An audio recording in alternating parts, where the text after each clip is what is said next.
الدين أما بعد قال الله تبارك وتعالى في القرآن المجيد أعوذ بالله من الشيطان الرجيم بسم الله الرحمن الرحيم اقرأ وربك الأكرم الذي علم السلام پگھلنا علم کی خاطر مثال شمع زیبا ہے، بغیر اس کے نہیں پہچان سکتے ہم خدا کیا ہے۔ اگر ہوتا زمانے میں حصول علم بے محنت تو بس ساری کتابیں دھو کے ایک جاہل بھی پی لیتا۔ برادران اسلام اور ملت اسلام کے جانبازوں، ہندوستان میں ہمیشہ اسلامی تعلیم و تربیت، تہذیب و تمدن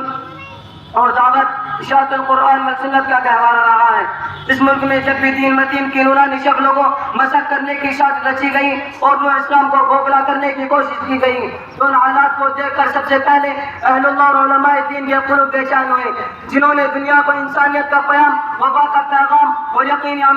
یقینی محکم کی دعوت اور عمل فہیم کی نرا دی۔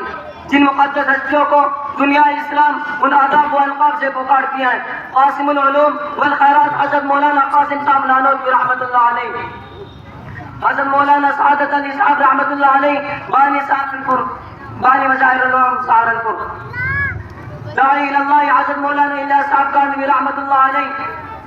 مرکز دعوت اور تبلیغ حضرت نظام الدین نئی دہلی۔ انہیں جیسی مقدس ہستیوں اور جبال العلوم والفنون نے دنیا کے گوشے گوشے اور چپے چپے میں مکاتب، مدارس، مراکز، مساجد اور خانقاہوں کا ایسا پائیدار جال بچھایا اور دعوت و ارشاد اور تعلیم و تربیت کا ایسا بیج ڈالا جو مٹانے سے نہ مٹ سکے،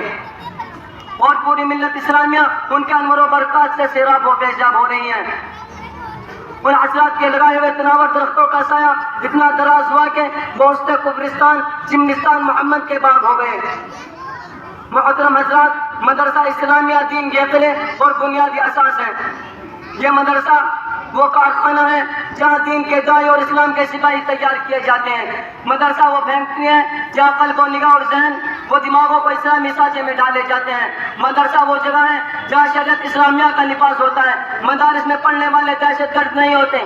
بلکہ مدارس میں تعلیم و تربیت پا کر امام القائدین حضرت مولانا قاسم صاحب نانوتوی رحمۃ اللہ علیہ، حضرت مولانا رشید احمد گنگوہی رحمۃ اللہ علیہ، فخر المحدثین انور شاہ کشمیری رحمۃ اللہ علیہ، شاہراہ طریقت کے غواث حکیم الامت حضرت مولانا اشرف علی صاحب تھانوی رحمۃ اللہ علیہ، علامہ شبیر احمد عثمانی رحمۃ اللہ علیہ، مولانا مناظر حسن گیلانی رحمۃ اللہ علیہ، مولانا حسین احمد مدنی رحمۃ اللہ علیہ اور مولانا ابو کلام آزادی جیسے شخصیت بھی پیدا ہوئی ہیں۔ انہی مدارس میں پروان چڑھانے والے عارف باللہ قاری سید صدیق احمد صاحب بانوی رحمۃ اللہ علیہ اور جبال العلوم والفنون نے دنیا کے گوشے گوشے اور چپے چپے میں مکاتب، مدارس اور خانقاہوں کا ایسا پائیدار جال بچھایا۔ مدرسے سے ہوئے ہیں علم کے کوئی گرا پیدا، مدارس سے ہوئے ہیں ملک و دین کے پاس با پیدا، مدارس اسلام و امن و صلاح کے گہوارے، مدارس سے ہوئے ہیں ملت کے سچے باغ با پیدا۔ وما علینا الا البلاغ۔